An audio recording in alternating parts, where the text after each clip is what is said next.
second guest. He is the organizer of Limited Engagement, a local poetry and spoken word performance series here in Phoenix. Jared Duran, ladies and gentlemen.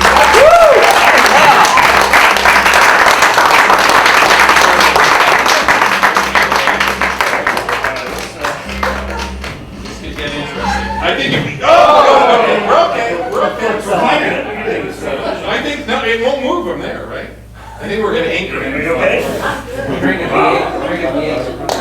Suddenly you all look like Batman TV villain's hideout. Remember that episode of Leno when Burt Reynolds tilted the couch? That was a classic late night moment. We're recreating it here in Phoenix tonight. Now Melanie came out, they drank a smoothie or something, I don't know, whatever. So you are the organizer of a local poetry, am I saying this? I want to describe it properly.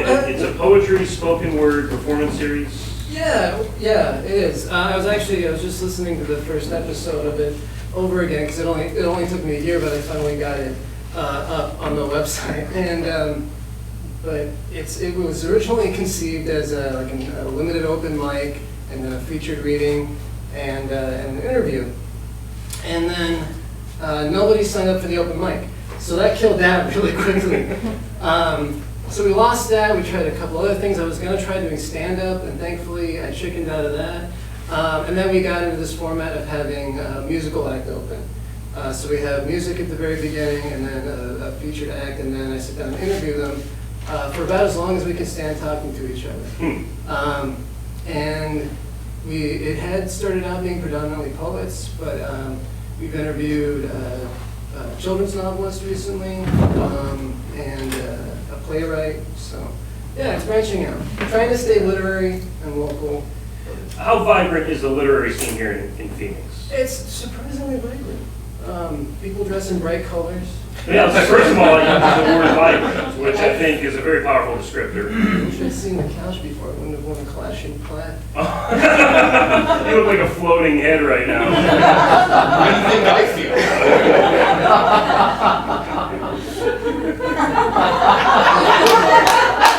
No agendas here, people. There's no agendas here. You look like Zach Braff in a bathroom right now. That's okay. Yes, exactly. Garden State it's But the literary scene here in Phoenix, it's vibrant. There are a lot of contributing authors, up-and-coming writers. I think so, yeah. It's definitely changed a lot. I think grown a lot in the last 10 years or so. But there's some long-standing reading series. And it just seems as downtown itself has become more vibrant arts-wise, the literary scene has grown with it and grown more prominent. I hear often as an organizer of events in Phoenix, Phoenix has no culture. There's nothing to do here. We'll just go to the bar and drink. And what do you say to people like that? People that are immediately skeptical of nightlife here, yet here we are at a live local late night talk show talking about a local performance series.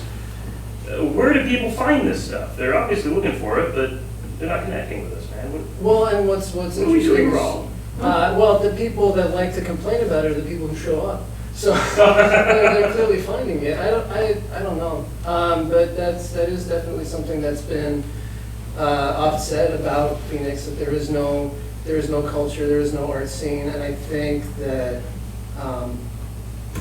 they're wrong. it's there. There's this.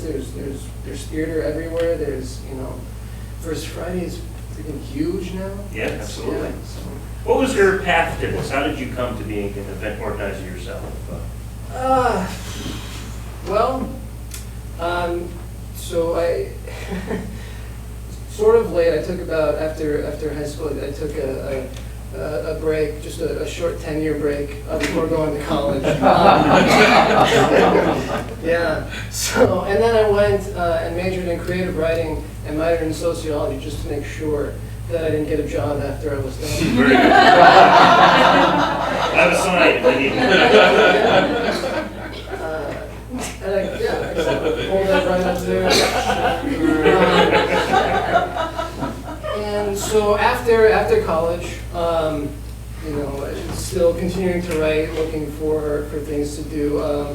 I was at an event at Glendale Community College that was run by Shantae Orion, and it was a launch for the annual journal that they put out there called The Traveler that I had gotten a couple of pieces into.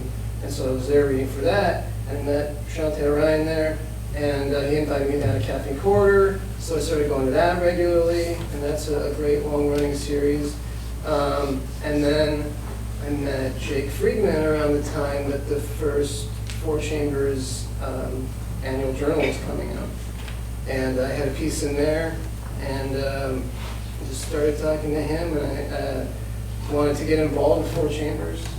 And then started just reading pieces for them, and then he wanted to know if I wanted to do anything more. I was like, well, I'd like to do the show side of things, but I'm not a natural host. I don't know if you can tell.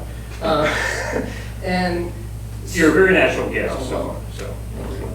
I do need a broom though for all the local names you just dropped, if somebody could sweep these. Yeah, Okay, great. they just roll right off the tongue. But so I started doing, it was a great title, Director of Events and Programming for Four Chambers Press. Yeah, the title was longer than I held the job. So we started coming up with shows together. We did a great show that was ended up kind of blowing up and being well received at the Mutant Pinata event that Bryce Bryce, yeah. So That's right, Mutant Pinatas, if you guys are ever at Bragg. When do they do that? I feel like they just did it. I think it's in April So it's gotta be sometime. springtime. Yeah. If you guys are in the valley, if you're watching online in Phoenix or locally, you gotta go check out these Mutant Pinatas. Yeah, I've never not wanted to hit a pinata so much, because they're so Yeah. revolting, I guess, but by nature, by design. So you organized an event there in conjunction with that? Yeah, we had artists respond to that. It was kind of the first sort of special project that we had done, and it was well received. And then we had people writing to pinatas that inspired them, and had a performance art piece too. We had people reading it around, people all reading at the same time. And one of those people, here's another local name for you, Bill Campana, Whoa! reading there, who, it just, anytime that you have to compete with him reading, first you're gonna lose, just because of his Sure. volume. But it was great, you just hear these shouting voices from across. Bill is arguably the Sam Kinison maybe would be an old but Yeah, but accurate naturally, reference. minus the cocaine. He's- minus he's- okay. That was just He's assuming. Campana, I mean, he's Kinnison minus the cocaine. Okay, great.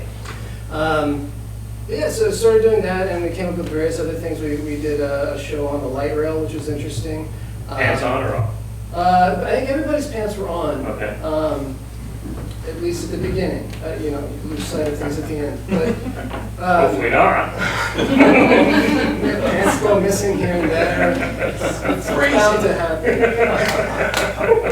He's a wordsmith. That's what he does. No one's here phrasing you. Love Archer too, by the way. So yeah, there was that, and Jake was just great to work with as far as coming up with new concepts of ideas and everything. And basically anything you want to try to find people to be at it, and that was my job, was to organize performers and or writers and musicians and get them in there. That was still behind the scenes, and eventually I had wanted to work on my own thing. What was the question originally? It's a very long answer. So I was born in I was asking potential vice presidential candidate for Trump. I don't know what you're talking about.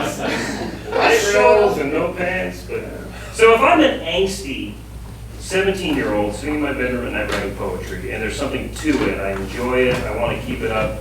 What's your advice to that I'll tell you. that adolescent that has some talent there?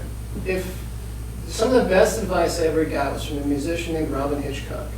I saw him in concert in Tucson at least 10 years ago, and he was signing things afterwards and was talking. So I said, look, at that time I was still an aspiring singer-songwriter, but suffered from crippling stage fright. And I said, so what is your advice to somebody like me who wants to go out there and perform music? He said, don't. Wow, okay. And so I'm like, well, thanks a lot, Rob, for crushing my dreams. But he was right. I mean, you know, you go do your other thing. I think that the point of that is if you can't see yourself being able to live without it, then you should find something else.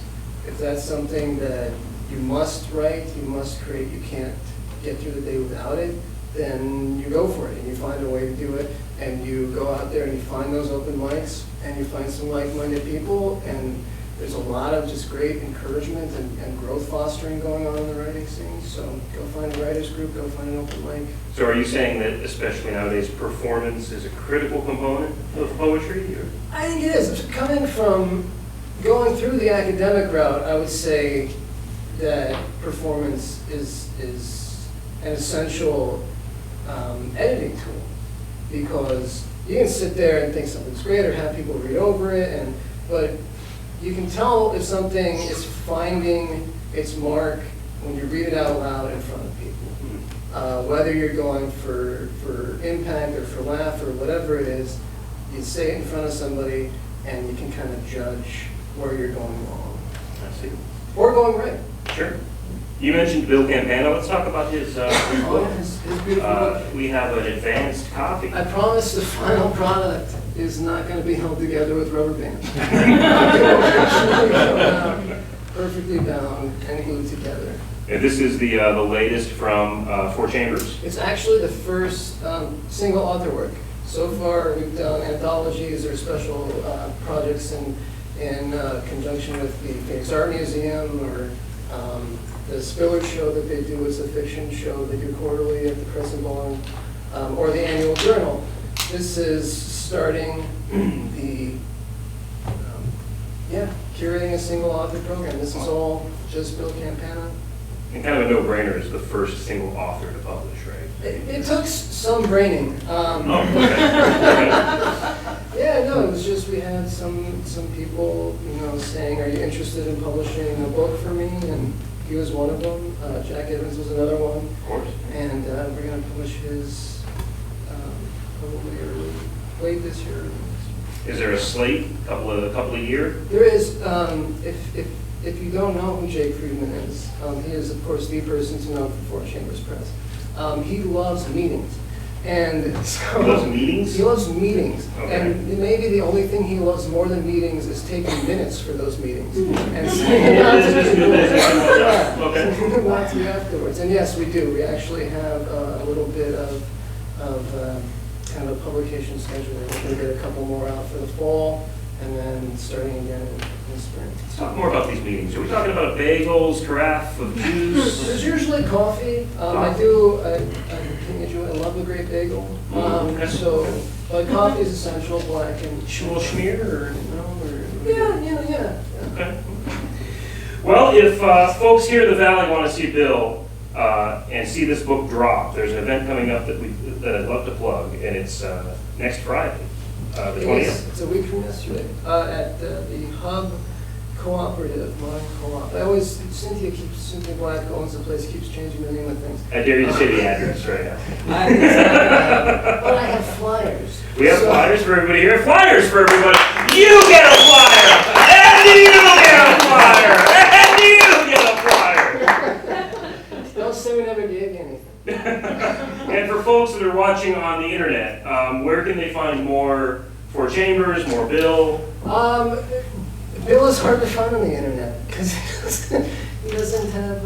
Not a Google image search, my friend. Yeah, I've seen some Campana pictures that will. He's on Facebook. He's on Bill Facebook, Campana. fourchamberspress.com, limitedengagementpod.com. It's ltdengagementpod.com. If you want to hear podcasts and find out when the next show is, and some of my just neurotic ramblings and musings, that happens there too.